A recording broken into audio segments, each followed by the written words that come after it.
ఈ జాతరకి గతంలో కంటే కూడా ఒక 200% ఎక్కువ వచ్చే అవకాశం ఉంది అనే ఆలోచన దృష్టిలో పెట్టుకొని గతంలో మీరు చూశారు ఈ అప్రోచ్ రోడ్లన్నీ కూడా 60 ఫీట్లు 50 ఫీట్లు విడ్త్తో ఉండేవి. మెయిన్ అప్రోచ్ రోడ్లన్నీ కూడా 4 లైన్ చేసి మోర్ దాన్ 120 ఫీట్ విడ్త్తో రోడ్లన్నీ కూడా ఈనాడు చేసుకోవడం జరుగుతుంది. సెంట్రల్ డివైడర్లు వేయటమే కాకుండా రోడ్లు కూడా శాశ్వతంగా సిమెంట్ రోడ్లు ఎక్కువగా నిర్మించడమే కాకుండా వాళ్ళందరినీ క్లియర్ చేయడంతో పాటు ప్రధానంగా సమ్మక్క సారలమ్మ గద్దెల దగ్గర గతంలో ఉన్న ఏరియా కంటే ఈనాడు 2.5%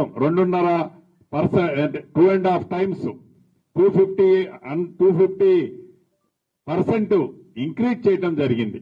ఇంక్రీజ్ చేయడం వల్ల కోట్లాది మంది భక్తులు ఏవైతే ఆ 4 రోజుల్లో వస్తారో వాళ్ళకు కావలసిన వసతులు మౌలిక వసతులతో పాటు దైవ దర్శనంతో పాటు ఎక్కడా ఇబ్బంది కలగకుండా ఉండే విధంగా కూడా చర్యలు చేపట్టే కార్యక్రమాన్ని చేశాం. ఇప్పటికే అధికారులు ఏ సెక్టార్కి ఆ సెక్టార్లు ఈరోజు పనులు కూడా విడగొట్టుకున్నారు.